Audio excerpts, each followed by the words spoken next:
अध्याय क्रमांक 11 दुर्गुणांपासून मुक्ती.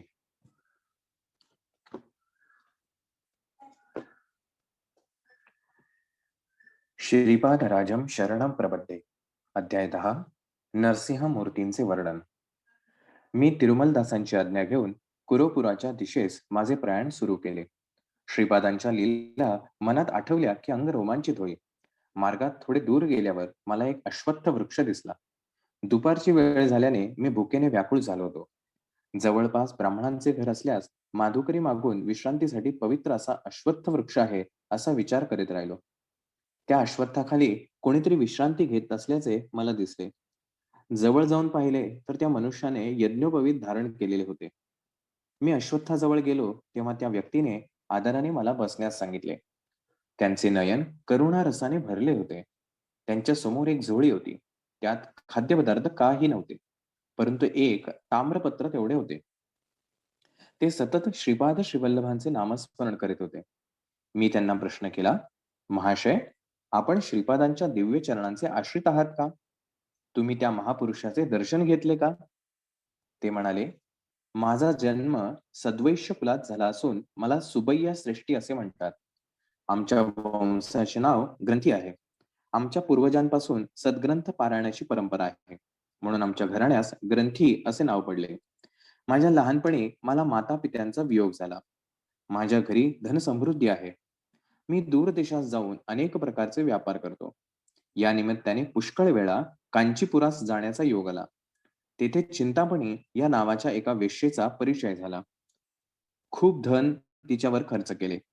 मल्याळ म्हणजे आत्ताचं केरळ देशात पालक्काड या प्रांतातून बिल्वमंगल या नावाचा ब्राह्मण सुद्धा व्यापाराच्या निमित्ताने कांचीपुरमला येत असे.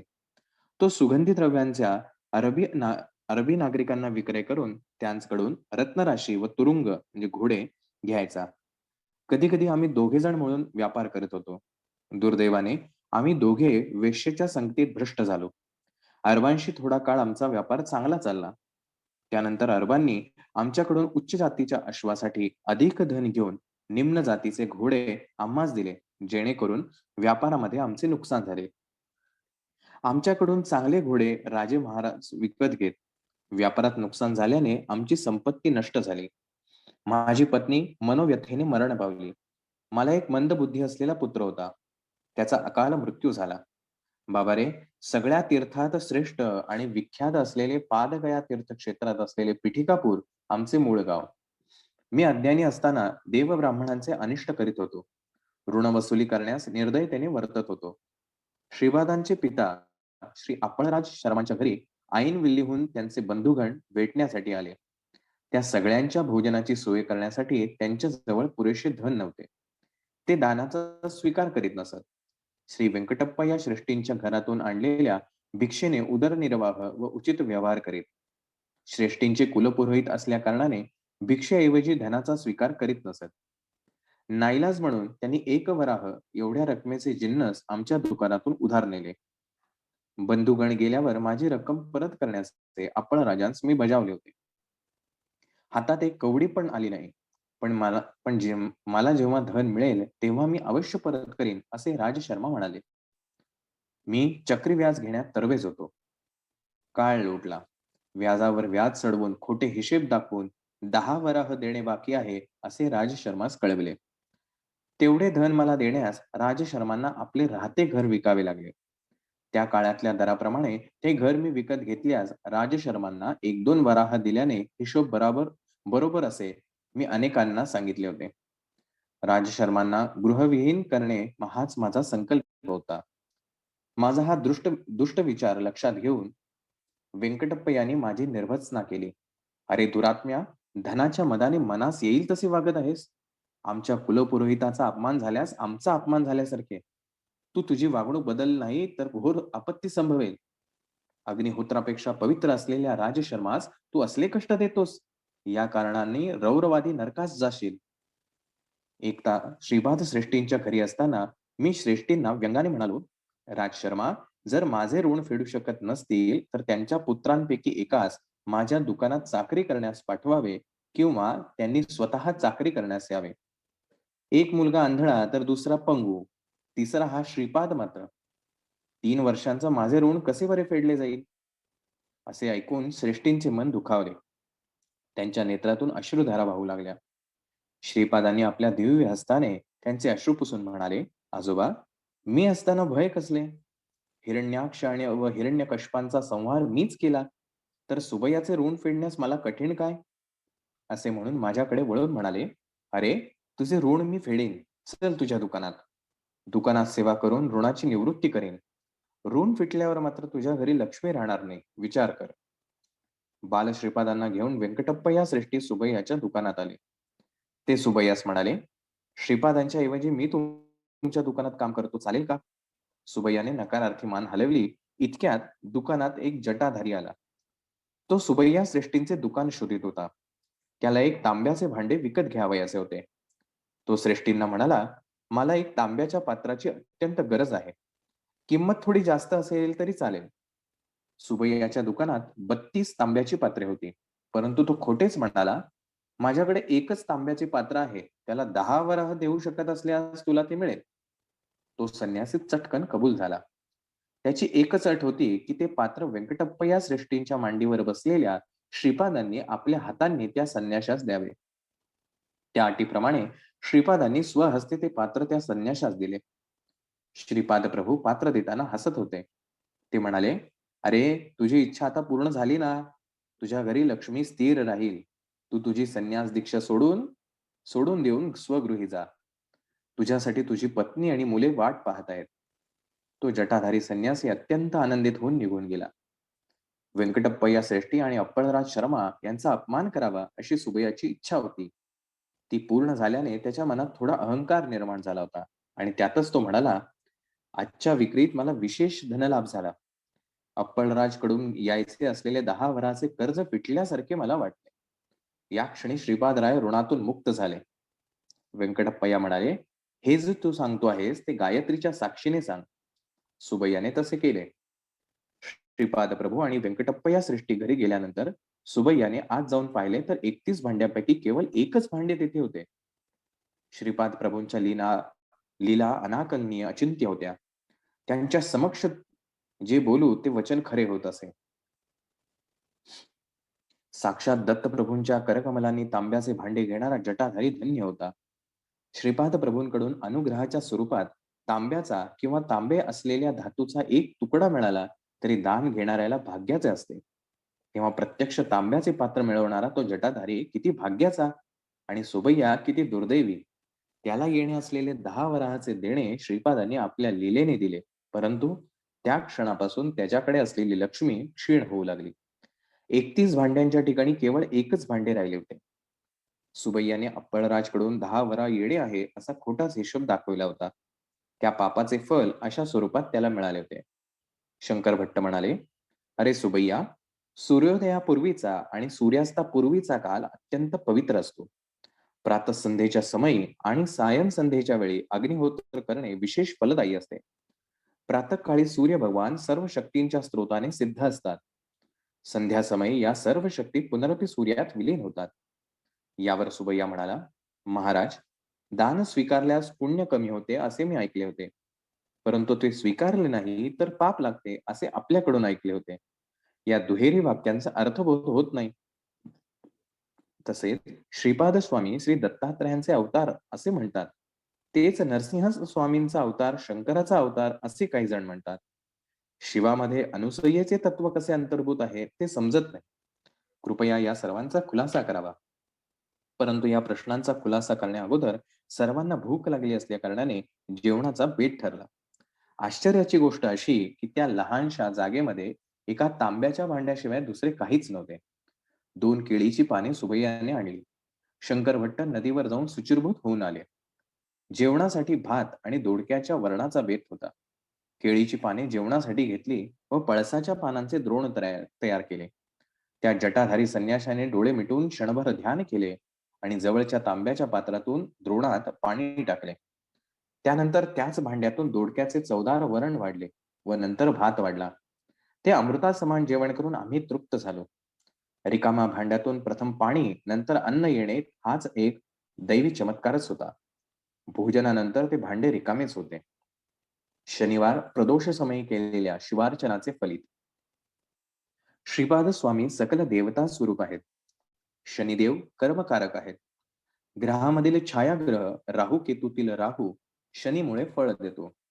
केतू मंगळामुळे फळ देतो. कर्मकारक असणारा शनी कर्मसाक्षी असणाऱ्या सूर्याचा पुत्र असल्याने शनिवारची सायंकाळ शक्तिमान असते. चतुर्थी आणि त्रयोदशी राहूस बलवान असतात. शनी त्रयोदशीच्या महापर्व काळात सायंकाळी शिव आराधना केल्यास मानवाच्या पूर्वजन्मात केलेल्या पापांचे फल नष्ट होते. श्रीपाद श्रीवल्लभांचा अवतार मंगळ ग्रहाच्या चित्रा नक्षत्रावर झाले असल्याने त्या नक्षत्रावर श्रीपाद प्रभूंची पूजा केली असता सर्व ग्रह दोषाचे शमन होते. युद्ध, आपदा, शस्त्रास्त्रांनी येणारा अकाल मृत्यू, ऋणग्रस्तेतून उद्भवणारी संकटे याचे कारण मंगळ ग्रह असतो. चित्रा नक्षत्रावर किंवा मंगळवारी श्रीपाद स्वामी अरुण वर्णाप्रमाणे प्रकाशमान होतात. कर्ज म्हणजे पाप, अरुण म्हणजे पाप नसणारा. त्या दिवशी श्रीपाद प्रभू साक्षात अरुणाचलेश्वराचे रूप असतात. व्यंकटप्पय्या श्रेष्ठी, नरसिंह वर्मा आणि बापन्ना येळ्ळूर शनी प्रदोषाच्या दिवशी शिवाराधनेत सहभागी होत. त्या दिवशी अप्पळराज शर्मा यांनी सुद्धा मोठ्या श्रद्धाभावाने त्या आराधनेत भाग घेतला होता. अखंड लक्ष्मी सौ सुमती महाराणी शिवस्वरूपातील अनुसया महातत्वाचे ध्यान करीत असे. त्या महातपाचे फलस्वरूप म्हणूनच श्रीपाद स्वामींचा अवतार झाला. या कारणाने व्यंकटप्पय्या श्रेष्ठी, नरसिंह वर्मा अथवा बापन्ना रेळूकडून धन स्वीकारले ते दान होत नाही, परंतु त्यांच्याकडून धन न स्वीकारल्यास महापाप आहे असे श्रीपाद स्वामी आपल्या पित्यास न बोलता सांगू इच्छित होते. श्रीपाद प्रभू सकल देवतांचे स्वरूप आहेत. सर्व देवतांच्या अतीत असणारे हे महान तत्व आहेत. त्यांचे दर्शन, स्पर्श आणि संभाषण ज्या भाग्यवतांना लाभले ते धन्य होत. श्रीपाद वल्लभांच्या असाधारण लीलेने त्यांनी आपल्या पित्यास ऋणमुक्त केल्याची वार्ता पिठिकापुरम गावात दावानलासारखी पसरली. 3 वर्षाच्या श्रीपादांनी अप्पळराजूंना ऋणमुक्त केल्याने त्यांच्या नेत्रातून पुत्र स्नेहाने अश्रुधारा वाहू लागल्या. महाराणी सुमती आपल्या पुत्रास हृदयाशी कवटाळून कितीतरी वेळ तन्मय अवस्थेत होती. त्यावेळी त्यांच्या घरी व्यंकटप्पया श्रेष्ठी, नरसिंह वर्मा, बापन्नार्य आणि सुबैया आले होते. सुबैयाने सर्व वडीलधाऱ्या मंडळींसमोर श्री राजशर्मांचे ऋण फिटले असे सांगितले. यावर श्रीपाद प्रभू म्हणाले, पित्याला ऋणमुक्त करणे पुत्राचा धर्मच असतो. कोणीतरी जटाधारी येऊन 10 वराह देऊन तांब्याचे भांडे घेऊन गेला, त्यामुळे माझे कर्ज कसे फिटले असे राजशर्मांनी विचारले. अशा प्रकारे अनेक रसपूर्ण क्रिया प्रतिक्रिया झाल्या. बापन्ना येळ्ळूरांनी श्रीपादांना विचारले, ते जटाधारी संन्यासी कोण होते हे तुला माहित आहे का? यावर श्रीपाद म्हणाले, त्या जटाधारी बद्दलच नाही तर सगळ्या जटाधारी संन्याशांबद्दल मी जाणतो. श्रीपाद स्वामी कोण आणि त्यांचे स्वरूप. बापन्ना येळ्ळूर श्रीपादांना म्हणाले, तू 3 वर्षांचा बालक आहेस, परंतु मोठ्या माणसासारखा बोलतो आहेस. सर्वांबद्दल माहिती असावयास तू सर्वज्ञ आहेस काय? यावर श्रीपाद म्हणाले, मी 3 वर्षांचा आहे असे तुम्हाला वाटते, परंतु मला तसे वाटत नाही. माझे वय अनेक लक्ष वर्षांचे आहे. मी या सृष्टीच्या पूर्वी होतो, प्रलयानंतर सुद्धा असणार आहे. सृष्टीच्या निर्मितीच्या वेळी मी होतो. माझ्याशिवाय सृष्टीची उत्पत्ती, स्थिती आणि लय होऊच शकत नाही. मी साक्षीभूत होऊन सर्व व्यवहाराचे अवलोकन करतो. यावर बापन्नाचार्य म्हणाले, श्रीपादा, लहान मुलांनी आपण चंद्रमंडळात आहोत असा केवळ विचार केल्याने आपण चंद्रमंडळात असतो असे नाही. प्रत्यक्ष अनुभव असावयास हवा. सर्व ज्ञान, सर्व व्यापकत्व, सर्व शक्तितत्व हे केवळ जगद्नियंतांचे लक्षण आहे. यावर श्रीपाद म्हणाले, मी सर्वत्र स्थित असणारे आदितत्व आहे. त्या त्या प्रसंगानुसार त्या त्या ठिकाणी आवश्यकतेनुसार मी व्यक्त होतो. साकार रूपात नसलो तर मी नाही असे होत नाही. जीवाच्या ठिकाणी मी अन्नमय, प्राणमय, मनोमय, विज्ञानमय, आनंदमय कोशात स्थित असतो. माझ्या अस्तित्वामुळे त्या पंचकोशांचे सर्व कार्यकलाप होत असतात. मी विशिष्ट कोशात आहे अशी अनुभूती तुला दिली तर त्या कोशात मी असल्याची जाणीव होते. मी तुला माझा अनुभव दिला नाही याचा अर्थ मी तेथे नाही असा मात्र होत नाही. मी सर्वव्यापी आहे. सर्व ज्ञान, विज्ञान माझ्या चरणाशी लीन आहे. माझ्या केवळ संकल्पाने ही सर्व सृष्टी निर्माण झाली. मी सर्वशक्तिमान आहे यात आश्चर्य काय आहे? यावर अप्पळराज शर्मा म्हणाले, बाळा, बालपणापासून तू म्हणजे आम्हाला एक कोडेच आहेस. तू पुन्हा पुन्हा मी दत्तप्रभू, मी दत्तप्रभू असे म्हणतोस. नृसिंह सरस्वती या नावाने पुन्हा एकदा अवतरित होईन असे म्हणतोस. लोक तर कावळे आहेत. पिठिकापुरम मधील ब्राह्मण तर नरकलोकातील लोखंडी कावळ्यांपेक्षा सुद्धा भयंकर आहेत. ते या सगळ्याला मनचांचल्य आणि बुद्धिभ्रष्टता असे म्हणतात. आपण ब्राह्मण आहोत. आपण विधियुक्त धर्मकर्माने आचरण करणे चांगले. याखेरीज तुला देवांचा अंश असलेला अवतारी पुरुष आहे असे म्हणणे म्हणजे केवळ अहंकाराने म्हणतो आहोत असे ते मानतात. यावर श्रीपाद प्रभू म्हणाले, तात आपण सांगतात ते मी अमान्य करीत नाही, परंतु खरे ते सांगितले पाहिजे ना. पंचभूतांकडून साक्ष देण्याची वेळ आल्यास मी दत्तप्रभू नाही असे सांगणे म्हणजे असत्य भाषणाचा दोष लागणार नाही का? नभोमंडलातील सूर्याला तू सूर्य नाहीस असे म्हटल्याने तो सूर्य नाही असे होईल का? सत्य देश कालाबाधित असते. आपल्या पिठिकापुरम मधील ब्राह्मण स्वतः देहधारी मनुष्य समजून जसे मनुष्यत्वाचा अनुभव घेत आहे, त्या प्रकारे मी सुद्धा सर्वज्ञत्व, सर्व शक्तित्व, सर्वांतर्यात्मित्व असलेला दत्त आहे. हे तत्व मी आहे. मी सारखे पदोपदी सर्वांच्या अनुभूतीस आणून देत आहे. युगामागून युगे जाऊ शकतात. अनेक जगत, सृष्टी, स्थिती लयाला जाऊ शकतात. परंतु साक्षात दत्त असणारा मी दत्त नाही असे कसे होईल? यानंतर बापन्नार येऊन म्हणाले, श्रीपादा, जटाधारी दृष्टीआड झाल्यावर सुबैयाकडे असलेल्या 31 तांब्यांच्या भांड्यापैकी एकच उरले. तू काही चमत्कार करून ते अदृश्य केलेस काय? यावर श्रीपाद म्हणाले, सर्व घटना काळाच्या कर्माच्या अनुसार कोणत्या तरी कारणाने घडत असतात. कारणाशिवाय कार्य होऊ शकत नाही. हा निसर्गाचा अनुल्लंघनीय नियम आहे. हे सुबैया पूर्वजन्मी जंगल प्रदेशातील दत्त पुजारी होते. परंतु जंगलामध्ये दत्त दर्शन क्वचितच घेत असत. त्यांच्यात स्त्री वासना अत्यंत प्रबळ होती. स्त्रीलोलूप असणारा हा पुजारी प्राचीन काळातील पूर्व परंपरेतील पूजेतील मोठी तांब्याची दत्तमूर्ती विकण्याच्या विचारात होता. त्याप्रमाणे एके दिवशी त्याने ती मूर्ती विकली व आलेले धन वाम मार्गाने खर्च केले. लोकांमध्ये मात्र श्री दत्ताची मूर्ती चोरीस गेल्याचे वर्तमान पसरवले. जटाधारी बनून आलेला संन्याशी पूर्वीच्या जन्मात लौकिक व्यवहारात अडकलेला सोनार होता. त्याने धनाच्या आशेने त्या दत्तमूर्तीस वितळवलेले होते. या जन्मी तो जन्मदरिद्री होऊन जन्माला आला. दत्तमूर्तीची पूजा अनेक वर्षे केल्याच्या पुण्याने त्या पुजाऱ्यास श्रीमंत अशा श्रेष्ठी कुलात जन्म मिळाला.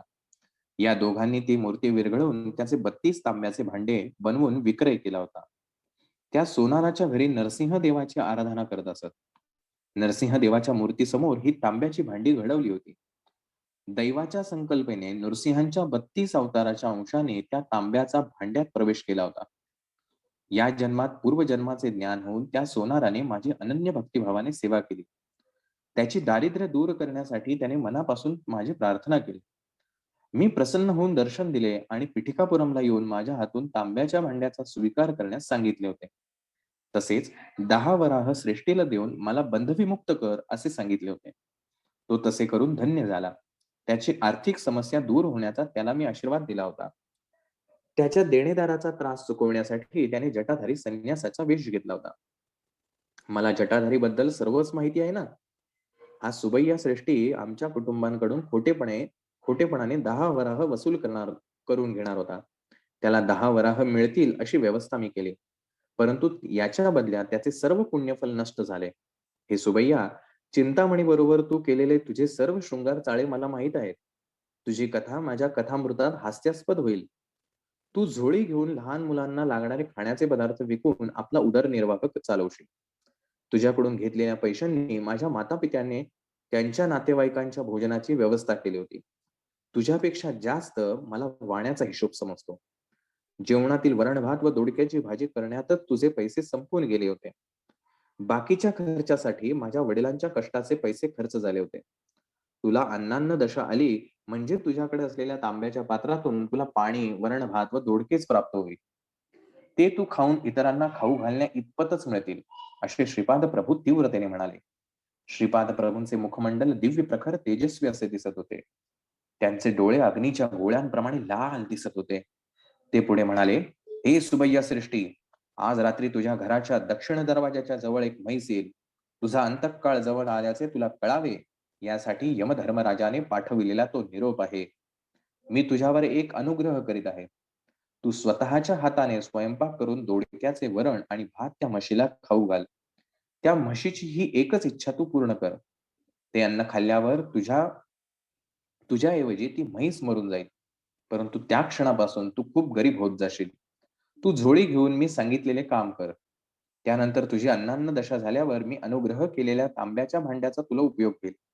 असे कडक शब्दात श्रीपाद प्रभू म्हणाले. त्यावेळी व्यंकटप्पा या श्रेष्ठी रागात असलेल्या श्रीपादांना पाहून भयभीत झाले. त्यांनी श्रीपादांना असे रागात आलेले कधी पाहिले नव्हते. तेव्हा श्रीपाद म्हणाले, "आजोबा, घाबरलात का? मी नरसिंहमूर्तीच आहे. तुम्हाला वर देऊन तुमच्यावर कृपा करीत आहे.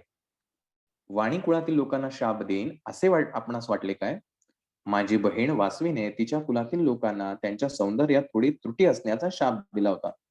मी श्रीपाद त्याच तत्वाचा. सर्व वाणी निर्धन होतील असा शाप देईन अशी आपणास भीती वाटली काय? आपण घाबरू नका. दैवाला जात कुळ असे काही नसते. तसेच भक्तांना सुद्धा जाती कुल नसते. आर्य वैश्यांचा आणि माझा अनुबंध फार जुना आहे. बापन्नार्य पूर्वीचे लाभाद महर्षीच ना. वाण्यांमध्ये लाभाद महर्षी गोत्र नष्ट झाले आहे. बापन्नार्यांच्या सर्व वंशजांना अगदी कलियुगाच्या अंतापर्यंतच्या माझे आशीर्वाद आहेत. त्यांच्यावर माझा वरदहस्त सतत राहील. तुम्हाला दिलेली झोळी वेगळीच आहे. त्यात दत्त मिठाई भरून आहे. कितीही दिली तरी कमी होत नाही, परंतु ती कोणाला डोळ्यांनी दिसणारी नाही. नृसिंहांच्या 32 अवतारातील सर्व लक्षणे माझ्या ठायी विराजमान आहेत. बापन्नार्यांची 33वी पिढी चालू असताना माझ्या जन्मस्थळी महासंस्थानाचे निर्माण होऊन त्यात माझ्या पादुकांची स्थापना होईल. तुमच्या वंशातील कोणत्याही पुरुषाने श्रीपाद श्रीवल्लभांच्या दिव्य भव्य रूपाची नवविधा भक्तीच्या कोणत्याही मार्गाने आराधना केल्यास श्री दत्तात्रयांचे श्वान अदृश्य रूपात त्यांचा सांभाळ करतील. वेद पुराणे उपनिषदे ही सर्व श्वान रूपात अदृश्य असून सदैव रक्षण करतील. इतक्यात व्यंकटप्पा या श्रेष्ठीने श्रीपाद प्रभूंना प्रेमाने जवळ घेतले. त्यांच्या डोळ्यातून आनंदाश्रू वाहू लागले. बापन्नार्यांच्या तोंडातून शब्द फुटत नव्हते. सुमती माता, हे सर्व स्वप्न आहे का? वैष्णवी माया अशा संदेहात पडली. अप्पलराज शर्मांचे मन स्तंभित झाले. श्रीपादांचे दोन्ही मोठे भाऊ त्याच्याकडे भीत भीत बघत होते. हा आमचा धाकटा भाऊ की दत्तप्रभू? ही काय भानगड आहे? असा विचार ते करू लागले. नरसिंहवर्माने श्रीपादाला आपल्या मांडीवर घेतले. श्रीपाद वर्मांना म्हणाले, "आजोबा, आपण दोघे उद्या घोडागाडीतून आपली जमीन पाहण्यास जाऊया. तेथील भूमाता मला कित्येक दिवसापासून तुझ्या पादस्पर्शाने मला पावन केव्हा करणार अशी आर्ततेने प्रार्थना करते आहे. आर्तत्राणपरायण हे माझे वचन आहे." तेव्हा वर्मा म्हणाले, "अरे श्रीपादा, माझे एक छोटे सांगणे आहे. आपल्या पिठिकापुरम जवळ आमची जमीन आहे ना, तेथेच एक छोटे गाव वसवून तेथील लोकांकडून शेती करवून घ्यावी. गावकऱ्यांना कमी पैशात शेती कसायला देऊन जमीनदारीचा व्यवहार पाहण्यासाठी तुझ्या वडिलांना कुलकर्णी पद द्यावे असा माझा विचार आहे. परंतु सध्या ह्या कुलकर्णी पद आपल्याकडे नाही ना." यावर श्रीपाद हसून म्हणाले, "आजोबा, तुम्ही तुमच्या जमीनदारीचा विचार केला, परंतु माझ्या जमीनदारीचा विचार नाही केला. हे मला मान्य नाही. अगोदर वडिलांना कुलकर्णी पद करा म्हणावं. त्यानंतर तू कुलकर्णी पद सांभाळायचं आहे," असे वर्मा म्हणाले. "घंडीकोटा श्रीपाद श्रीवल्लभ राज शर्मा अमुक नावाचा कुलकर्णी होता, एवढेच केवळ इतिहासात शिल्लक राहील. जे कुलकर्णीपण मी करणार आहे ते विश्वात्मक आहे. माझे हिशोब मला आहेत. दररोज कोट्यावधी पुण्य राशींची उलाढाल होताना दिसत आहे. माझ्या अवताराचे प्रयोजन विश्वकुंडलिनीला हलवून टाकायचे आहे. मानवात असल्याप्रमाणे गावाला, शहराला, पुण्यक्षेत्रांना सुद्धा कुंडलिनी असते. सांध्र सिंधू वेद यांचे ज्ञान ज्यांना आहे अशांनाच अवगत होऊ शकणारे हे योग रहस्य आहे. पिठिकापुरमची कुंडलिनी बापन्नार युलू, व्यंकटप्पा या श्रेष्ठी आणि वत्सवाई यांच्या 33व्या पिढीमध्ये जागू शकते. आत्ताच काय घाई आहे? दैववशाने तुम्हाला लाभलेल्या या महापुण्य काळातील प्रत्येक क्षणाचा सदुपयोग करून घ्यावा." श्रीपाद प्रभूंच्या या वक्तव्यानंतर त्यांनी पिठिकापुरमला कायमचे राहावे असा नरसिंहवर्मांनी प्रयत्न केला होता. श्रीपाद प्रभूंचे वैभव. माझ्यात अज्ञान जवळ भरलेले आहे. श्रीपाद श्रीवल्लभ मी स्वतः श्रीकृष्ण आहे असे म्हणत त्यावेळी सामान्य लोकांना ते हास्यास्पद वाटे. त्या अज्ञानातूनच मी प्रश्न केला, "श्रीपादा, तू स्वतःला श्रीकृष्ण म्हणतोस, तर अष्टभार्या 16 सहस्त्र गोपिका सुद्धा या अवतारात आहेत काय?" यावर मंद हास्य करून श्रीपाद प्रभू म्हणाले, "माझ्या अष्टविधा प्रकृतीच अष्टभार्या आहेत. या माझ्या शरीरातून दशदिशांमध्ये शक्ती स्वरूप असणारी स्पंदने क्षणाक्षणाला प्रवर्तित होत आहे. अशा प्रकारे प्रत्येक क्षणाला एका एका कलेमधून शरीर, मन आणि आत्मतत्वामधून 1000 स्पंदने प्रवर्तित होतात. या प्रकारे 16 कलांमधून एकूण 16,000 स्पंदने प्रवर्तित होतात. याच माझ्या 16,000 गोपिका आहेत. पूर्व अवतारात त्या सर्व कला मानव रूपात आविर्भूत झाल्या होत्या. या अवतारात त्या सगळ्या निराकार रूपात स्पंदनशील आहेत. विविध देवतांद्वारा माझी पूजा आराधना करण्यात काहीच चूक नाही. ती माझीच आराधना आहे. माझ्यातील शिवस्वरूप, विष्णुरूप आणि ब्रह्मस्वरूप यांची आराधना करता येते. याप्रमाणे विविध देवतांमधील स्वरूपांची आराधना करू शकतात. वेगवेगळ्या साधन पद्धती साधकाच्या विविध साधना अवस्था, काल, कर्म, कारण या अनेक जीवांच्या अवस्थांवर प्रभाव टाकीत असतात. नरसिंहांची 33 रूपे.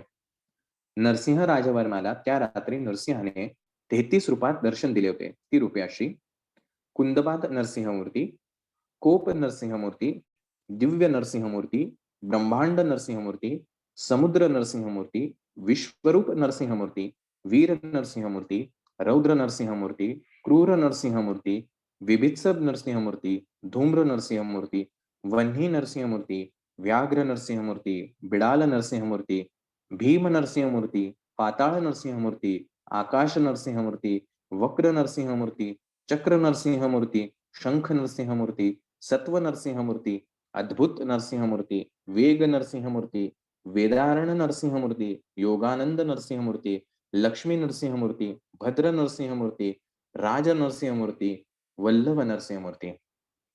यानंतरच्या 30वे नरसिंह म्हणून म्हणून श्रीपाद वल्लभांना पाहिले. 31व्या अवतारात श्री नरसिंह सरस्वती अवतारात आणि 32व्या नरसिंह मूर्ती रूपात प्रज्ञापुरीचे म्हणजे अक्कलकोटचे स्वामी समर्थ यांना पाहिले. श्रीनिवासांचा वृत्तांत. कन्या मासामध्ये श्रावण नक्षत्रावर द्वादशीच्या दिवशी सोमवारी सिद्ध योगावर श्री व्यंकटेश अर्च रूपात प्रकट झाले. वैशाख शुद्ध सप्तमीला विलंबी नाम संवत्सरामध्ये त्यांनी कुबेराकडून धनसहाय्य घेऊन ऋणपत्र लिहून दिले. श्री पद्मावती देवी मृगशिरा नक्षत्रावर जन्मली, तर श्रीनिवास श्रवण नक्षत्रावर अवतरले. वैशाख शुद्ध दशमीला उत्तरा फाल्गुनी नक्षत्रावर श्रीनिवासांचा पद्मावती बरोबर विवाह संपन्न झाला. श्रीनिवास प्रभू सुद्धा भारद्वाज गोत्रामध्ये अवतरले. पांडवांच्या वंशातील सुधन्वाला नागकन्येद्वारे झालेला पुत्र आकाश महाराज, याचा भाऊ तोंडमान. वसुधानू हा आकाश महाराजांचा मुलगा. श्रीनिवास प्रभूंनी अगस्त्य महर्षींच्या सल्ल्यानुसार अर्धे राज्य तोंडमानला दिले व अर्धे राज्य वसुधानूला वाटून दिले. त्या रात्री त्या सर्वांनी श्रीपाद प्रभूंच्या दिव्य नावाचे संकीर्तन केले. दुसऱ्या दिवशी श्रीपादाच्या आश्चर्यकारक लीलांचे वर्णन सांगण्याचे आश्वासन देऊन सुबैया श्रेष्ठी जवळ असलेल्या कुटीमध्ये शंकर भट्टास घेऊन गेले. त्या कुटीत 2 ताडपत्रीच्या चटया होत्या. 4 कुत्रे त्या कुटीचे रक्षण करीत होते. श्रीपादांच्या स्मरणाने प्राप्त होणारे फळ. श्रीपाद प्रभूंच्या हृदयंगम लीलांच्या केवळ स्मरण मात्राने अनेक जन्मातील साठलेल्या पापांच्या राशी भस्म होऊन जातात. श्रीपाद श्रीवल्लभांचा जय जयकार असो. श्रीपाद वल्लभ श्रीपाद राजम शरणम प्रपद्ये. अध्याय 11. सुबैया श्रेष्ठी, चिंतामणी, बिल्वमंगल यांचा वृत्तांत. दत्त आराधनेद्वारा सर्व देवतांच्या आराधनेचे फळ. श्रीपादांचा जन्म अत्यद्भुत ज्योतिर्मय.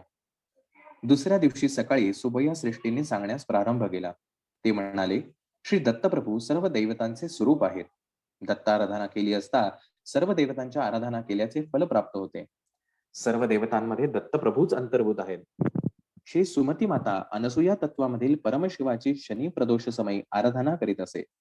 त्यामुळे श्री दत्तप्रभूंमधील शिवतत्व अनुसुया तत्वात प्रतिबिंबित होऊन अनुसुया माते समान असलेल्या सुमती मातेच्या उदरी श्रीपाद श्रीवल्लभांच्या रूपात अवतरले.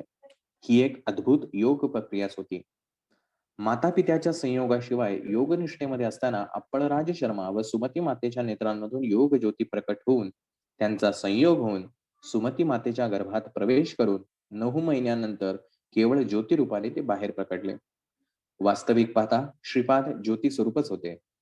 त्यांनी 3ऱ्या वर्षी आश्चर्यकारक लीला करण्यास सुरुवात केली. कालांतराने श्रीपाद प्रभूंना एक बहीण झाली. तिचे विद्याधरी असे नाव ठेवले होते. विद्याधरीच्या जन्मदिवशीच बापन्नाचार्योंचे एक दूरचे बंधू मल्लादी रामकृष्णावधानुलू नावाचे एक महान पंडित त्यांच्या घरी आले. त्यांना चंद्रशेखर नावाचा एक मुलगा होता. घंडीकोटा यांच्या घरी महालक्ष्मीच जन्मली. ती मल्लादी घराण्यात सून म्हणून चांगली आहे असे ते नातेवाईकात मुक्तकंठाने सांगू लागले. श्रीपाद प्रभूंना सुद्धा हे नाते पसंत होते. त्यांच्या संकल्पानुसार यथाकाली विद्याधरी आणि चंद्रशेखर यांचा विवाह मोठ्या थाटामाटात पिठिकापुरम मध्ये संपन्न झाला. श्री विद्याधारी नंतर राधा नावाच्या बहिणीचा जन्म झाला. तिचा विजय वाटिका या क्षेत्रातील विश्वनाथ कृष्णावधानुलू या एका सद्ब्राह्मणाशी विवाह संपन्न झाला. राधानंतर श्रीपाद प्रभूंना अजून एक बहीण झाली. तिचे नाव सुरेखा असे होते. तिचा विवाह मंगलगिरी येथील ताडपल्ली दत्तात्रय अवधानुलू नावाच्या एक विद्वान सच्छिल युवकाबरोबर झाला. श्रीपादांच्या लीला अकल्पनीयच आहेत. त्या लीलांचे स्मरण केला असता पाप नष्ट होते. गोदावरी मंडलात ताटंकपूर नावाचे गाव आहे. तेथे अनेक वाजपेयांमध्ये पौंडरिक महायाग करणारा परमपवित्र असा एक वंश आहे. ते वाजपेय याजी आहेत. पिठिकापुरम मधील मल्हादेंचा आणि वाजपेय याजींचा अगदी निकटचा संबंध असल्याने वाजपेय याजी इदम ब्रह्मम इदम ब्रह्म्यम इदम शास्त्रम असे या सिद्धांतावर विश्वास ठेवणारे आहेत. ते वसिष्ठ शक्ती पराशर ऋषी प्रवरान्वित पराशर गोत्रामधून आलेले ऋग्वेदी तर मल्लादी यजुर्वेदी होते. कन्नड देशात ऋग्वेद पाठ करणाऱ्या बालकांसाठी शिकवणारे उत्तम गुरु नव्हते.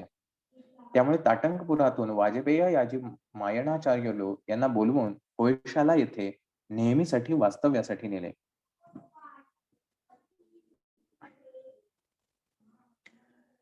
तेव्हापासून त्यांना होयशाला ब्राह्मण असे संबोधू लागले. यांनी ब्राह्मण वृत्ती आणि शास्त्र वृत्ती समानतेने स्वीकारली. सनातन धर्माच्या रक्षणासाठी त्यांनी अनेक अडचणींचा सामना केला. मायणाचार्यांना 2 पुत्र होते. एक माधवाचार्य आणि दुसरा सायणाचार्य. हे दोघे महान पंडित होते. सायणाचार्यांनी वेदांवर भाष्य लिहिले. माधवाचार्यांनी महालक्ष्मीच्या अनुग्रहासाठी तीव्र तप केले. विशेष कृपा कटाक्षाची याचना केली. तेव्हा लक्ष्मी देवी म्हणाली, ते या जन्मात साध्य होणार नाही. तेव्हा माधवाचार्य म्हणाले, माते, मी संन्यास घेत आहे आणि संन्यास म्हणजे मनुष्याचा दुसरा जन्मच असतो. त्यानंतर देवीने हवा असलेला वर दिला. या वराच्या योगाने लोखंडास स्पर्श करतात त्याचे सोने होत असे. त्यांचेच संन्यास आश्रमातील नाव विद्यारण्य स्वामी असे होते. श्रीपाद प्रभूंचा अनुग्रह त्यांना प्राप्त झाला होता. यांच्या 3ऱ्या पिढीत संन्यास आश्रमाच्या परंपरेत श्री कृष्ण सरस्वती हे श्रीपाद प्रभूंच्या पुढच्या अवतारात नृसिंह सरस्वतींच्या अवतारात संन्यास दीक्षा देणारे गुरु होतील अशी भविष्यवाणी केली होती. त्यांच्या भोगातील इच्छा नष्ट न झाल्यामुळे त्यानंतरच्या शतकात सायणाचार्यांच्या वंशात गोविंद दीक्षित या नावाने जन्माला येतील. ते तंजावर प्रांताच्या महाराजांचे महामंत्रीपद सुशोभित करतील. त्यांच्या कर्तव्यनिष्ठेची सारीकडे प्रशंसा होईल. ही भविष्यवाणी म्हणजे श्रीपाद प्रभूंचा सत्य संकल्पच होता. अनेक देवतांच्या आराधना करताना त्या देवतांमध्ये दत्तप्रभूंचे चैतन्य प्रतिबिंबित झालेले असते. ते साधकाच्या अभिष्टाची परिपूर्ती करते. दत्तप्रभूंचा आश्रित असणारा ज्या दैवतेचा अंश आहे त्याच्याकडून कोणते काम किती प्रमाणात करून घ्यायचे हे दत्तप्रभूच ठरवित असतात. ध्रुवाने कठोर तप करून श्री महाविष्णूंना प्रसन्न करून घेतले. त्यांनी ध्रुवाला पितृवात्सल्य प्रदान केले. श्री दत्तप्रभू सगुण तत्वाच्या निर्गुण तत्वाच्या अतीताच्या आधाराचे परमतत्व तेच, चरमतत्व तेच, आदितत्व तेच, आदि अंतरहित तत्व तेच आहेत. हे सर्व अनुभवानेच जाणून घ्यावे लागते. शब्दांनी समजावून सांगण्याचा हा विषय नाही. एखादे काम होणे किंवा न होणे, दुसऱ्या पद्धतीने होणे हे सर्व सामर्थ्य श्रीपाद वल्लभांच्या अवताराचे रहस्य आहे. श्रीपाद तत्व. श्रीपाद श्रीवल्लभ स्वतः त्यांच्या घरी असलेल्या कालाग्नी शमन दत्त यांची आराधना करीत असत. एकदा बापनार्यांनी श्रीपादांना याविषयी विचारले. ते म्हणाले, श्रीपादा, तू दत्त आहेस का दत्त उपासक आहेस?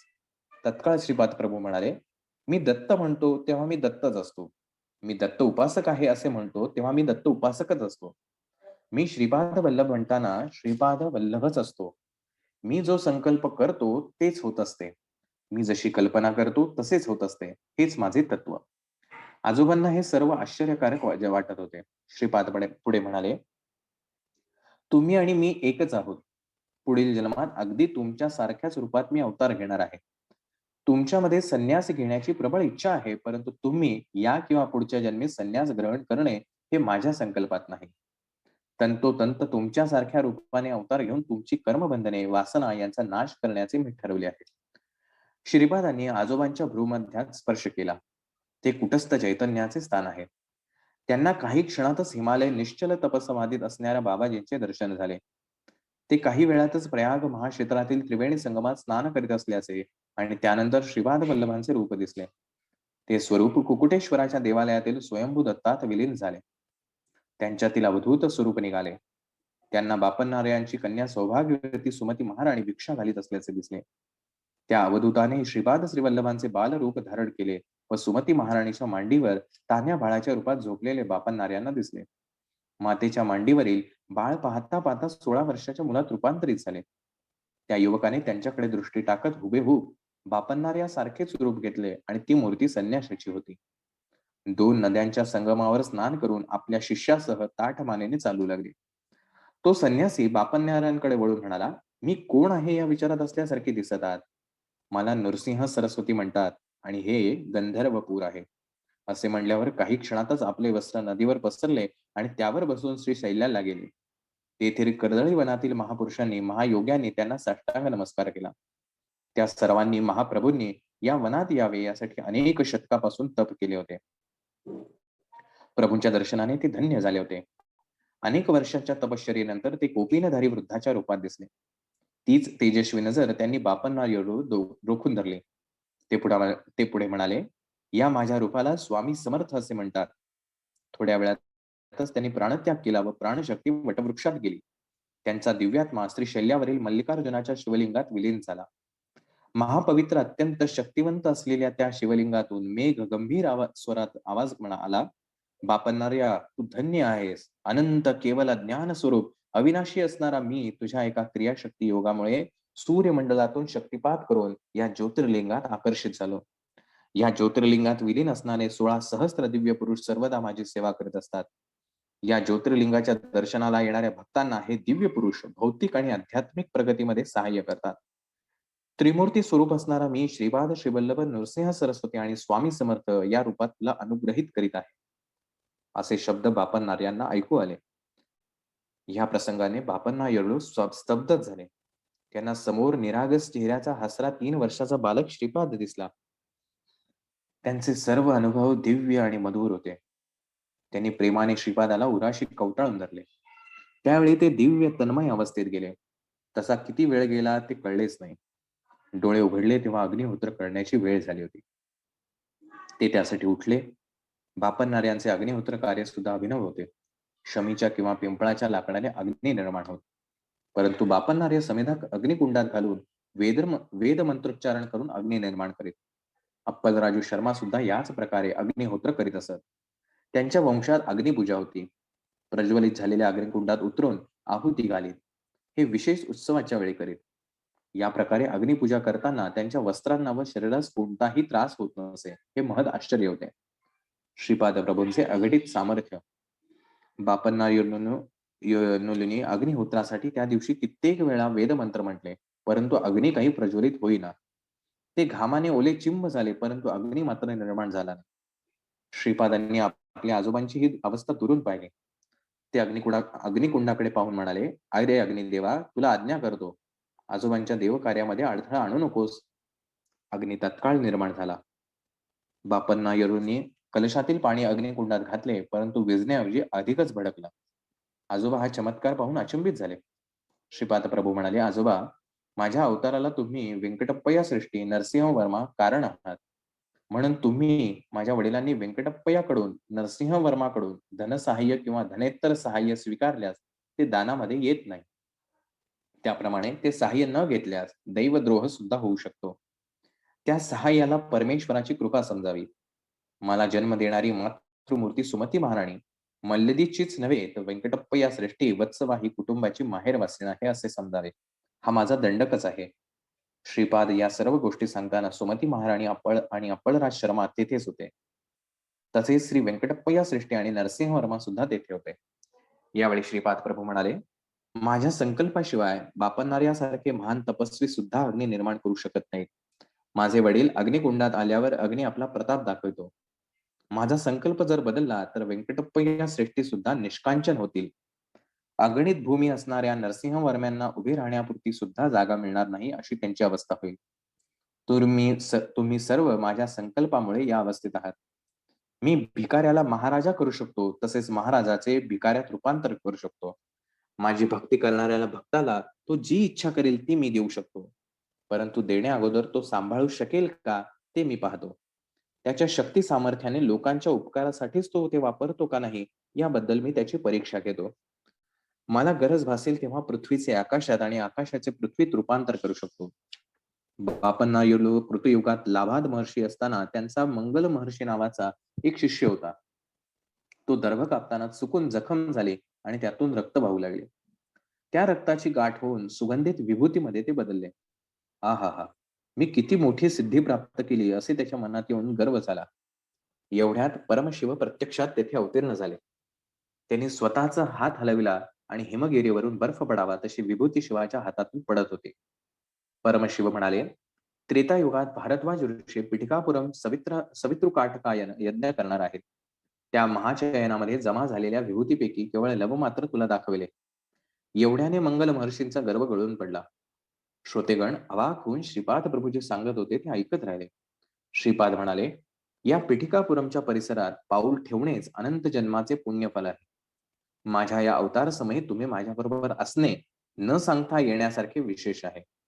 माझी शक्ती अनुभवाला प्रत्ययाला यावी म्हणजे प्रथम तुम्ही उत्तम साधक बनावयास हवे.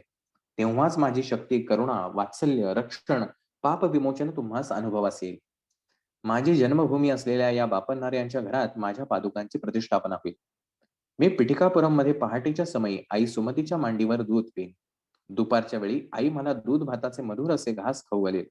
रात्रीच्या वेळी सुमती माता मांडीवर घेऊन गव्हाच्या रव्याचा शिरा खाऊ घालेल. मी पिठिकापुरम येथे असताना गंधर्वपुरात नृसिंह सरस्वतींच्या रूपात असेन. दुपारच्या वेळी नक्कीच गंधर्वपुरात भिक्षा घेईन. अंतर्दृष्टी असणाऱ्या भक्तांना हे स्पष्ट दिसून येईल. माझ्या जन्मभूमीत माझ्या श्रीपादुकांची स्थापना होणार आहे. महापुरुष, महायोगी, सर्व देशातील लोक मुंग्यांसारखे हजारोंच्या संख्येने माझ्या दर्शनास दरबारात येते. ते दत्त दिगंबरा, श्रीपाद वल्लभ दिगंबरा, नृसिंह सरस्वती दत्त दिगंबरा असा तन्मयतेने जयघोष करीत नृत्य करतील. मी कालपुरुषाला अनुमती देताच तत्क्षणी न होणारी कार्ये क्षणात घडतील. माझ्या नावाने एक महान संस्थान निर्माण होईल. माझा प्रभाव जसजसा वाढत जाईल तसे तसे पिठिकापुरमचे महात्म्य वाढून सारे गाव लोकांनी व्यापून राहील. विक्रीसाठी थोडी सुद्धा जागा शिल्लक राहणार नाही. मला ज्यांनी येथे यावे असे वाटेल त्यांना मी बळजबरीने आणेन. कितीही मोठा धनवान असो अथवा महायोगी असो, माझ्या संकल्पाशिवाय पिठिकापुरमला येऊ शकणार नाही हे निश्चित. माझ्या निजतत्वास समजून जाणून आनंदी व्हा. हा क्षण पुन्हा येणार नाही. सर्व देवता शक्ती माझ्याच स्वरूपात आहे. कोणी मला दक्षिणा समर्पित केली तर ती मी शतगुणाने शतपटीने त्यांना त्याच वेळेला परत देतो. धर्माविरुद्ध न जाता धनार्जन करणाऱ्याच्या मनोकामना मी पूर्ण करतो. सत्कर्माच्या आचरणाने मोहाचा नाश होतो व मोक्षाची प्राप्ती होते. श्रीपादांचे हे अमृत वचन ऐकून सर्वजण धन्य झाले. दुसरे दिवशी नरसिंह वर्मा आपल्या घोड्या गाडीतून श्रीपादांना आपले शेत जमीन दाखवण्यास घेऊन गेले. वर्मांची फार मोठी जमीन होती. त्या जमिनीत अनेक प्रकारची पिके होती. त्यातील दोडक्याच्या वेलाला फूल येत नसे. कधी काळी आले तरी सुकून जाई, गळून जाई. त्या जागी फळ येत नसे. एखाद्या वेलास फळ लागलेच तर ते इतके कडू असे की तोंडात घालवत नसे. नरसिंहवर्मांनी ही गोष्ट श्रीपादांना सांगितली. ते प्रसन्नतेने म्हणाले, आमच्या घरी सर्वांना दोडक्याचे वरण आवडते आणि मला सुद्धा आवडते. पूर्वीच्या काळी एक दत्तोपासक या भूमीवर तप करीत असे. ही पवित्र भूमी साक्षात दत्त स्वरूप असलेल्या माझ्या चरण स्पर्शासाठी तळमळत होती. तिची तळमळ तुम्हाला कळावी यासाठी तिच्या भाषेत या प्रकाराने व्यक्त करत होती. या भूमातेची इच्छा मी पूर्ण करीन. या भूमीला माझा पादस्पर्श झाल्यावर हिच्या भूमितत्वात परिवर्तन घडेल. चांगल्या रुचीचे दोडके ही भूमाता आपणास देईल. आजोबा, तुम्ही निर्भयपणे आमच्या घरी येथे पिकलेले दोडके पाठवा. घरच्यांच्या बरोबर मी सुद्धा ते जेवणात घेईन. त्या दिवसापासून दोडक्याचे पीक भरपूर येऊ लागले. ती दोडकी सुद्धा उत्तम प्रकारची व रुचकर होती. श्रीपाद प्रभू घोडागाडीतून उतरून काही वेळ त्या भूमीवर फिरले. तेवढ्यात तेथे काही चंचू म्हणजे तेथील आदिवासी युवक युवती आल्या. त्या सर्वांनी श्रीपाद प्रभूंना मोठ्या श्रद्धाभावाने प्रणाम केला. श्रीपादांच्या दिव्य मुखकमलाभोवती त्यांना एक दिव्य कांतीचे तेजोवलय दिसले. श्रीपाद तेव्हा म्हणाले, आजोबा, हे सर्व चंचू लोक नरसिंह अवताराशी संबंधित आहेत. ते महालक्ष्मीला बहिणीसारखे मानून तिची आराधना करतात. तुम्ही नरसिंह स्वामींचे भक्त आहात. तुम्ही यांना शरण गेल्यास तुम्हाला नरसिंहांच्या दर्शनाचे भाग्य लाभेल. श्रीपाद गमतीने असे म्हणत आहेत असे नरसिंह वर्मांना वाटले. ते म्हणाले, अरे चंचू युवकांनो, तुम्ही नरसिंह देवांना पाहिलेत का? त्यांचा ठाव ठिकाणा सांगू शकाल काय? त्यावर एक चंचू युवक म्हणाला, ते कोणते मोठे अवघड काम? सिंहाचा चेहरा, माणसाचे शरीर असलेला एक युवक या जंगलात फिरत असतो. त्याचे आमची बहीण चंचू लक्ष्मीवर प्रेम आहे. आमच्या छोटीला सुद्धा तो आवडतो. त्यांचा विवाह आम्ही करून दिला आहे. तुम्हाला हवे असल्यास चंचूलक्ष्मी आणि नरसिंहाला तुमच्या समोर आणून उभे करतो." एवढे बोलून चंचू युवक-युवती निघून गेले. नरसिंह वर्मा हे सारे आश्चर्याने पाहत होते. तितक्यात रस्त्याच्या मध्यभागावरून एक युवक-युवती येताना दिसले. श्रीपादांनी सुबैया श्रेष्ठीला जवळ बोलावून घेतले व म्हणाले, "ते दुरून येणारे दोघे कोण आहेत असं वाटतं?" "ते येणारे बिल्वमंगल आणि चिंतामणी आहेत. थोड्या काटक्यांचा ढीग करा, आपण ते पेटवून गंमत पाहूया." नरसिंह वर्मांना तर घाम फुटला. ते येणारे बिल्वमंगल आणि चिंतामणीच होते. ते दोघे गुरुवायूर क्षेत्रातील श्रीकृष्णाचे दर्शन घेऊन येत असताना क्रूरम्मा नावाच्या महायोगिनीचे दर्शन झाले. तिने त्यांना सहजच श्रीपाद श्रीवल्लभ दर्शन प्राप्तिरस्तु असा आशीर्वाद दिला. तिच्या आशीर्वादाने त्यांच्यात भक्ती आणि वैराग्याचे बीज पडले.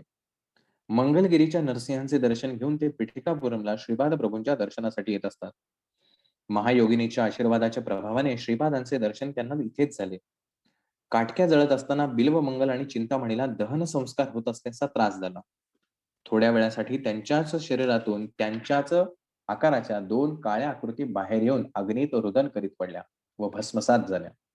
यानंतर ते दोघे शुद्धीवर आले. तितक्याच चंचू लक्ष्मीला घेऊन आले. नरसिंहदेवाचे हात मागे बांधून चंचू लोकांनी त्यांना श्रीपाद प्रभूंसमोर आणून उभे केले होते. अशा चित्रविचित्र घटना पूर्वी कोणत्याच युगात घडल्या नव्हत्या. श्रीपादाच्या अवतार कार्यातील अनेक लीला चमत्कार पूर्ण व अनाकलनीय आहेत.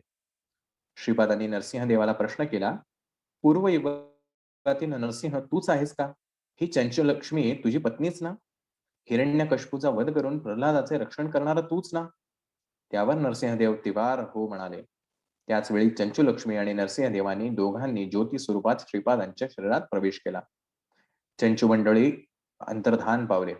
बिल्वमंगल महाभक्त होऊन बिल्वमंगल महर्षी झाला. चिंतामणी महायोगिनी झाले. चित्रविचित्र अशा घटना घडलेल्या नरसिंहवर्मांच्या जमिनी असलेल्या गावास चित्रवाडा असे नाव पडले. श्रीपाद वल्लभांचा जय जयकार असो. श्रीपाद राजम शरणम प्रपद्ये. फार सुंदर आणि विविध माहिती असलेला हे आजचे 2 अध्याय होते. थोडक्यात अगदी सार सांगण्याचा प्रयत्न करतो. आजचं बऱ्याचशा गोष्टी रूपात होत्या. म्हणजे आज थोडासा कर्ममार्ग, कर्मयोग जो आहे, तो महाराजांनी आजच्या ह्या अध्यायामध्ये सांगितलेला आहे. महाराजांनी स्वतःचं रूप सांगितलेलं आहे, की मी कोण आहे. लक्ष्मी नरसिंह म्हणजे नरसिंह अवतार जो झाला भगवान विष्णूंचा, तो म्हणजेच मी आहे आणि त्याचं 33 रूपात असलेलं वर्णन, त्यांची 33 नावं, ती सुद्धा आजच्या अध्यायात आपल्याला सांगितली. तो सुबैया जो होता, तो आधी कसा दत्त महाराजांचा भक्त होता. मग त्यांनी जे काही दत्तमूर्ती वितळवून त्याचा व्यापार करून त्याची भांडी बनवली, ती भांडी विकली, त्यातनं पैसे मिळवले. हा जो काही त्याच्याकडनं कर्म झालं, म्हणजे देवाच्या साक्षीनं आपण जेव्हा काही कर्म करतो, तर त्याचं दुप्पट फळ आपल्याला भोगावं लागतं. मग ते चांगलं असो किंवा वाईट असो. त्या दृष्टीनं त्याला पुढच्या याच्या काळामध्ये त्या जटाधारी रूपामध्ये जे काही लोकांकडनं पैसे घेतले होते, कर्ज घेतलं होतं, ते कर्ज फेडता येत नाही. म्हणून तो त्या ठिकाणी आला. मग तो दुकानदार, तो सुबैया. मग महाराजांनी कशा लीला केल्या आणि एकाच वेळेला दोघांचाही कर्मबंधनातनं कशी सुटका केली. म्हणजे त्या सुबैयालाही त्याचं जे कर्मफळ होतं ते भोगायला दिलं आणि तो जो जटाधारी आला होता त्याचंही कर्मफळ होतं तेही त्याला भोगायला दिलं. हेही आपण या अध्यायात वाचलेलं आहे किंवा पाहिलेलं आहे.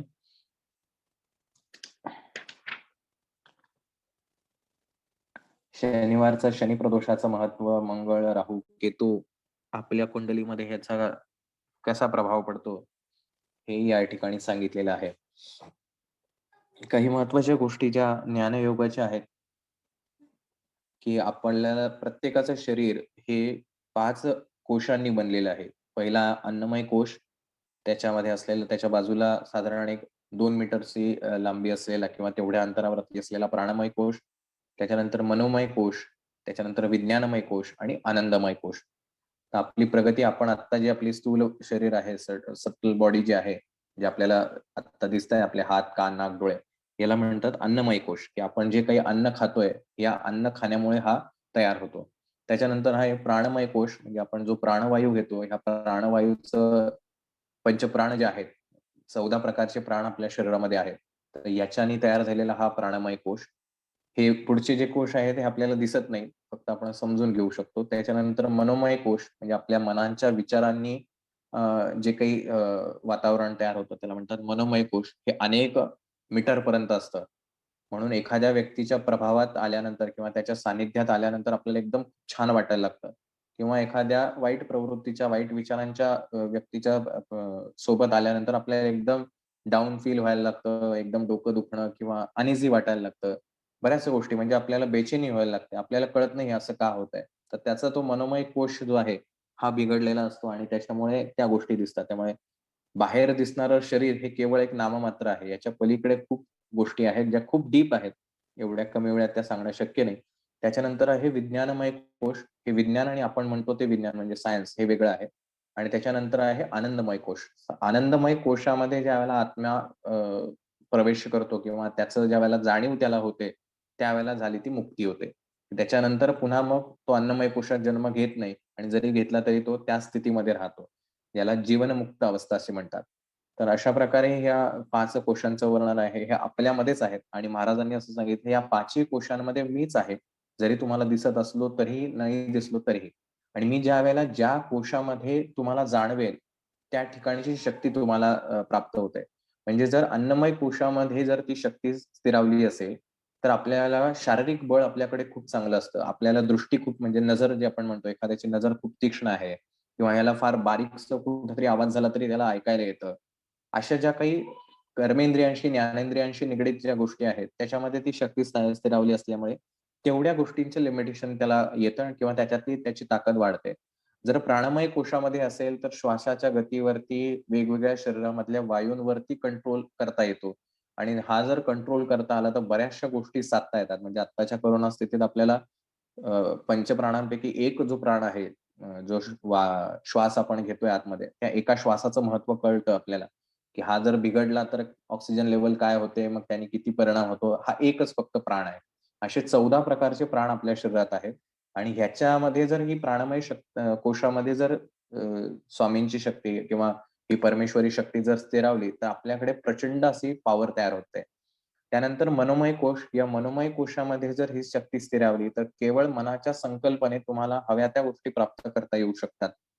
त्याच्यानंतर विज्ञानमय कोश आणि सर्वात लास्ट जो आहे तो आनंदमय कोश. या आनंदमय कोशामध्ये च काय म्हणू आपण चिरंतन आनंद आहे. आपण ज्याला आनंद म्हणतो, की आपल्याला खूप छान वाटतं, तो आनंद नाही. तर जे आपलं मूळ स्वरूप आहे आनंदाचं, तो फील त्या ठिकाणी होतो. तर आपला जो आत्मा आहे, ज्याला जन्म घेण्यापुरती ह्याचं नॉलेज असतं, की आपल्याला ह्या आनंदमय कोशामध्ये जायचंय किंवा तिथे स्थिरावायचंय. परंतु जसंही तो शरीरामध्ये प्रवेश करतो, त्यावेळेला हे सगळं विसरून त्या अन्नमय कोशालाच तो खऱ्या अर्थाने अ, खरं मानायला लागतो. तर आत्तापर्यंत जर आपण जर श्रीपाद चरित्र जर बघितलं असेल, तर आपल्याला एक अंदाज आला असेल, की आपलं शरीर हे फार क्षुद्र आहे किंवा अगदी त्याला नॉमिनल व्हॅल्यू आहे. फार काही त्याला महत्त्व नाहीये. या शरीराच्या पलीकडं सगळ्यात महत्त्वाचं जर काही असेल, तर ते चैतन्य आहे आणि हे चैतन्य वेगवेगळ्या रूपामध्ये प्रकट होतं आणि त्याच्यानुसार आपल्या शरीरात होणारे आजार, व्याधी, आपल्या आयुष्यात घडणाऱ्या चांगल्या, वाईट सगळ्या ज्या गोष्टी आहेत, ह्या सगळ्या त्या चैतन्यामुळे होतात.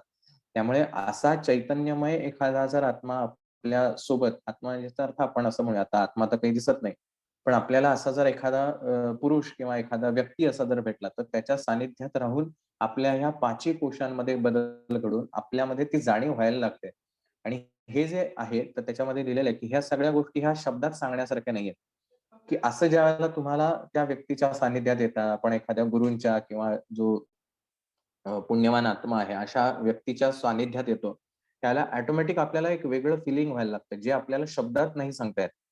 तर हे जे आहे, ही शक्ती ही सगळ्यात महत्त्वाची आहे. त्यामुळे आपलं शरीर आपण म्हणतो माझं शरीर खूप महत्त्वाचं आहे.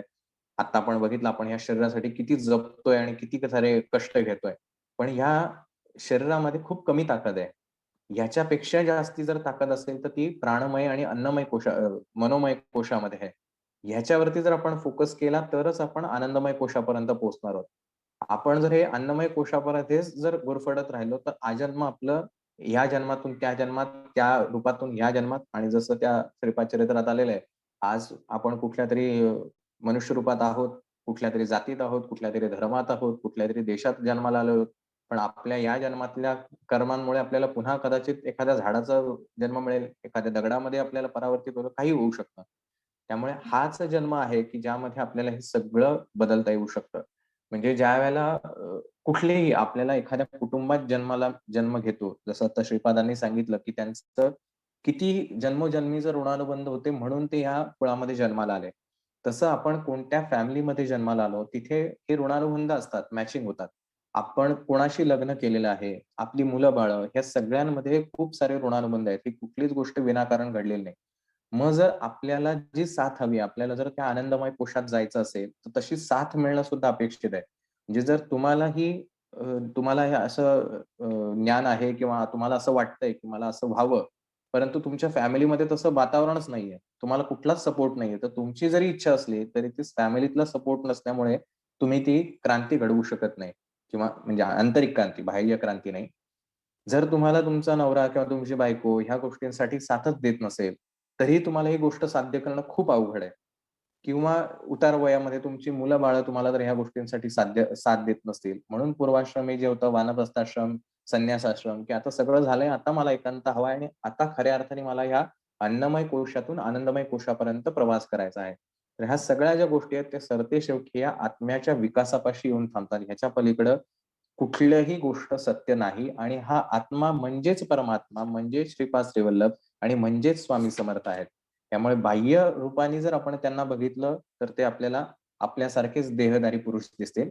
पण या आत्म्याच्या नजरेने जर त्यांना पाहिलं, तर ती आपल्याला चैतन्य शक्ती जाणवेल. जसं मागच्या अध्यायामध्ये होतं, की तू म्हणजे तू नसून मी आहे, असं जर तू समजलास, तर तुला खऱ्या अर्थाने माझं रूप समजेल. त्यानंतर पुढे महाराज असं म्हणतात, की कर्माच्या अनुसार कोणत्यातरी कारणाने घडत असतात. म्हणजे कारणाशिवाय कुठलीच गोष्ट घडत नाही. तर ते महाराजांनी त्याच्यात सांगितले आणि एक महत्त्वाचं वाक्य जे स्वामी महाराज सुद्धा अक्कलकोटला असताना नेहमी म्हणायचे. याच्यात लिहिलंय, की "तुझ्यापेक्षा जास्त मला वाण्याचा हिशोब कळतो." आणि महाराज ज्यावेळेला अक्कलकोटला असायचे, त्यावेळेला महाराज काही वेळेला ज्यावेळेला पाप-पुण्याचा हिशोब केला जायचा किंवा लोकं महाराजांना म्हणायची, "महाराज मी एवढं करतो, पण मला का होत नाही?" तर महाराज त्यावेळेला असं वाक्य म्हणायचे, "मी वाण्यांचा सुद्धा वाणी आहे. छोट्यातला छोटा हिशोब जो तुम्हाला सुद्धा माहीत नाही, तो सुद्धा हिशोब मी ठेवतो." तर आपण केलेल्या प्रत्येक कर्माचा हिशोब महाराजांकडे असतो. कारण महाराज साक्षी भावाने या सगळ्या ठिकाणी असतात. त्यामुळे आपण मनातून, वाणीतून किंवा कृतीतून जे काही कर्म करतो, ह्या सगळ्या गोष्टींचं फळ आपल्याला मिळतं आणि आपण महाराजांचे सेवेकरी आहोत म्हणून दुप्पट फळ मिळतं. म्हणजे एखादं कर्म आपण चांगलं केलं, एखाद्याला मदत केली, तर आपण सेवेकरी म्हणून आपल्याला त्याचं दुप्पट फळ मिळेल. आणि एखाद्याचं कोणाचं वाईट केलं, तर सेवेकरी म्हणून त्याचं दुप्पट वाईट फळ मिळणार. या दोन्ही गोष्टी आपल्याला लक्षात घ्यायला हव्यात. पुढे महाराज असं म्हणतात, की दैवाला जात-कुळ अशी काही नसते. म्हणजे भाग्य जे असतं, हे भाग्य जात बघून तुम्हाला कुठलं देत नाही, की तू ब्राह्मण कुलात जन्माला आलास, तू या कुळात जन्माला आलास, तू आणखीन कुठल्या जातीमध्ये जन्माला आलाय. हे बघून आपल्याला कुठलंही फळ मिळत नाही. तर ते नियमानुसार काम करतं. जे कर्म असेल त्याच्यानुसार त्याला फळ मिळतं. तसेच भक्तांना सुद्धा जाती-कुळ नसते. फक्त आपण गुरुमाऊली आपल्याला जेव्हा सांगतात, की आपण सेवेकरी हीच एक जात आहे आणि मानवता हाच आपला एक धर्म आहे. हे का? तर हे महाराजांनी सुद्धा इथे सांगितले, की भक्तांना जात-पात नसते. या सगळ्याच्या पलीकडे ते गेलेले असतात. कारण त्यांचा प्रवास हा शरीराशी संबंधित नाही, तर तो आत्म्याशी संबंधित असतो. त्यानंतर पुढे महाराजांनी असं म्हणलंय, की महाराजांना ते कुलकर्णी पद द्यायचा विचार द्यायला होतो. त्यावेळेला महाराज म्हणतात, "मला माझे हिशोब मला आहेत आणि दररोज कोट्यावधी पुण्यराशींची उलाढाल होताना दिसते आणि मला ह्या सगळ्यांचा हिशोब देऊन त्या लोकांना ती सगळी गोष्ट द्यायची आहे." आणि पुढं एक महत्त्वाचं ज्ञानयोगातले महाराज गोष्टी सांगतात. आता हे ज्यांना समजेल त्यांना समजेल, की जसं आपल्या शरीरामध्ये कुंडलिनी आहे, तशी विश्वकुंडली म्हणजे पूर्ण विश्वाची सुद्धा एक कुंडलिनी आहे. एखाद्या शहराला, गावाला, नदीला, झाडाला, घराला सगळ्यांना ही कुंडलिनी शक्ती आहे. ज्यावेळेला आपल्यातली शक्ती ह्या शक्तीशी मॅच होते, त्यावेळेला त्याचा आपल्याला उचित परिणाम जाणवतो. ज्यावेळेला आपल्याला ती गोष्ट जाणवत नाही, ते फील होत नाही, मिसमॅच होतं, त्यावेळेला त्याचा अ, दुष्परिणाम आपल्याला जाणवतो. आता हे फार डिटेलमध्ये आता सांगत नाही, कधीतरी भविष्यात विचार करूया. त्यानंतर पुढच्या अध्यायामध्ये महाराजांनी त्यांचं नरसिंहरूप कसं आहे, ध्यानावस्थेमध्ये त्यांच्या आजोबांना महाराजांनी सगळ्या गोष्टी त्यांच्या भ्रुकुटीमध्ये म्हणजे आपण जिथं कुंकू लावतो किंवा अष्टगंध लावतो त्या ठिकाणी महाराज कारण ते ज्ञानचक्र आहे, की त्या ठिकाणी ज्यावेळेला गुरूंची कृपा होते त्यावेळेला आपल्याला सर्व गोष्टींचं ज्ञान प्राप्त होतं आणि तसं त्यांच्या आजोबांना त्यांनी सगळ्या गोष्टींचं ज्ञान दिलं, की मी कोण आहे, कुठे होतो, कसा आलो, मी पुढे स्वामी समर्थ रूपात जाणार आहे. ह्या सगळ्या गोष्टींचा डिटेल त्याच्यामध्ये दिलेला आहे. त्यानंतर महाराजांनी एक त्याच्यात वाक्य वापरलंय की मी भिकाऱ्याला महाराजा करू शकतो आणि तसेच महाराजाचे भिकाऱ्यात रूपांतर करू शकतो. माझी भक्ती करणाऱ्या भक्ताला तो जी इच्छा करेल, ती मी देऊ शकतो. परंतु देण्या अगोदर तो सांभाळू शकेल काय, हे मी पाहतो. त्याच्या शक्ती सामर्थ्याने लोकांच्या उपकारासाठीच तो ते वापरतो की नाही, याबद्दल मी त्याची परीक्षा घेतो. म्हणजे महाराज आपल्याला जे हवंय, जे हवंय बघा कालही आपण हेच बोललो होतो. की महाराज असं म्हणतात, की भक्ताला जे हवंय ते देण्यासाठी महाराज सक्षम आहेत. पण आपल्याला पहिलं काय हवंय ह्याची क्लॅरिटी आपल्याकडे असली पाहिजे. त्याच्यामध्ये साशंक असता कामा नये, संशय घेता कामा नये. त्यानंतर महाराज असं म्हणतात, की ते दिल्यानंतर तो तेवढं कॅरी करू शकेल का? तेवढं सांभाळू शकेल का? ह्याची मी पहिली परीक्षा घेतो. नाहीतर एखादा द्यायचा आशीर्वाद आणि तो त्याचा चुकीच्या पद्धतीने वापर करेल, असं होता कामा नये. म्हणून महाराज आपली परीक्षा पहिली घेतात. त्यामुळे परीक्षेमध्ये जर नापास झालो, तर आपल्याला जे हवंय ते मिळणार नाही. त्यामुळे ह्या गोष्टींचा जरासा आपण प्रत्येकाने विचार करावा. त्यानंतर महाराज असं म्हणतात, की माझी शक्ती अनुभवायला प्रत्ययाला यावी, म्हणजे प्रथम तुम्ही उत्तम साधक बनावयास पाहिजे. आपण काय करतोय, शारीरिक कृती करत चाललोय. रोज जप करतोय, पारायण करतोय, हे सगळ्या करतोय. म्हणजे त्या अन्नमय कोशातून या सगळ्या गोष्टी करत चाललोय. पण महाराजांना जर समजून घ्यायचं असेल, तर आपण उत्तम साधक असले पाहिजे. साधक याची व्याख्या खूप मोठी आहे. पण फार काही त्याच्यात डिटेल जाणार नाही. आणि हे ज्यावेळेला आपण त्या लेव्हलला पोहोचू, त्यावेळेला आपल्याला महाराज काय आहेत, त्यांची शक्ती काय आहे, करुणा काय आहे, वात्सल्य काय आहे, या सगळ्या गोष्टींचं ज्ञान आपल्याला त्या ठिकाणी होईल. आणि महाराजांची इच्छा नसेल तर कुठलीच गोष्ट घडत नाही. ही त्रिकालबाधित सत्य आहे. तर अशा प्रकारे हा आजच्या अध्यायामध्ये महाराजांनी बऱ्याचशा गोष्टी सांगितल्या आणि पुन्हा-पुन्हा या चरित्रामृतात जे आलेलं आहे, की हे चरित्रामृत स्वतः महाराजांनी दिलेलं आहे. शब्द ह्यातला प्रत्यक्ष अक्षर हे सत्य आहे. इतक्या प्रत्येक गोष्टी ठामपणे आपल्याला सांगितल्या आहेत. त्यामुळे उद्याच्या भविष्यात येणाऱ्या आपल्या प्रत्येक आयुष्यात हे जर आपण संदर्भ ग्रंथ म्हणून आपल्या सोबत ठेवलं, तर उद्या आपल्याला जर कोणी प्रश्न विचारला, तर आपल्याला हा संदर्भही देता येईल, की ह्याच्यामध्येच हे असं लिहिलेलं आहे आणि श्रीपाद चरित्राला चॅलेंज करण्याचं सामर्थ्य जगात कोणाकडे नाही. त्यामुळे ही प्रत्येक गोष्ट जी घडतीये, ह्या गोष्टींकडे आपण जर ह्या नजरेने पाहू शकलो, तर आपल्याला खूप साऱ्या गोष्टी आयुष्यात आत्मसात करता येईल आणि ह्या जन्माचा खऱ्या अर्थाने कल्याण करता येईल. आपल्या पूर्वपुण्याईमुळं आपण महाराजांच्या सानिध्यात आहोत, महाराजांचे सेवेकरी आहोत, दिंडोरीपर्यंतसारखा आपल्याला मार्ग मिळाला आहे. पण हे झालं पुण्याईचा भाग. इथे जर आपण काही कमवू शकलो नाही, तर अधोगती होण्याचा सुद्धा मार्ग तेवढाच आहे. जसं घसरगुंडी असते, की चढताना खूप अवघड असतो चढण, की फार उलट्या वेगाने चढावं लागतं, पण उतरताना एका क्षणात उतरता येतं. त्यामुळे इथे जर आपण काही चूक भूल केली आणि जर बिघडलो आणि जर महाराजांचा सहवास फक्त शारीरिक राहिला, तर महाराज फक्त भौतिकच गोष्टी आपल्याला देत राहणार आहेत. पण त्या पलीकडे जर आपण महाराजांना पाहायचं असेल, तर त्यासाठीच आपल्याला मगाशी म्हटलं तसं ते सराउंडिंग असणं गरजेचं आहे. म्हणजे श्रीपाद स्वामी जर अशा घराण्यात जन्माला आले असते, की जिथं त्यांना ज्ञानच नाही, अध्यात्माचं बॅकग्राऊंडच नाही, तर किती विचित्र झालं असतं. सो ते मिसमॅच होतं. तसं आपल्या घराण्यामध्ये सुद्धा ह्या गोष्टी होणं अपेक्षित आहे. त्यामुळे पहिली ही गोष्ट आपण लक्षात घ्यायची, की हा सहवास किंवा हे सोबत असणं किती महत्वाचं आहे.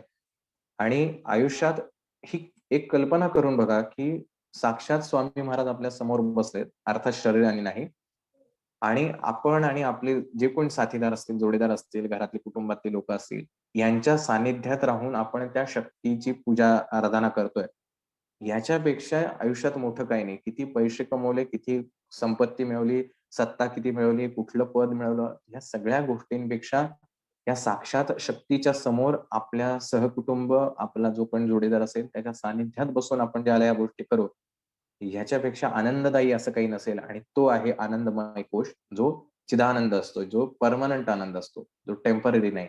अशा प्रकारे हे श्रीपाद चरित्र दिवसेंदिवस खूप उत्सुकता आपली घेऊन वाढवत चाललंय. खूप साऱ्या ज्ञानाच्या गोष्टी आहेत. भक्ती कशी असावी, कर्म कसं करायला पाहिजे, ह्या सगळ्या गोष्टींची होती आहे. माझ्या मते आपण हे वाचल्या ऐकत असताना आपली सेवा, नित्यसेवा असेल, कर्म असेल, हे करताना 10 वेळा विचार करत जा, की आपण जे करतोय ते योग्य करतोय का? कारण प्रत्येक गोष्टीचा हिशोब ठेवला जातोय.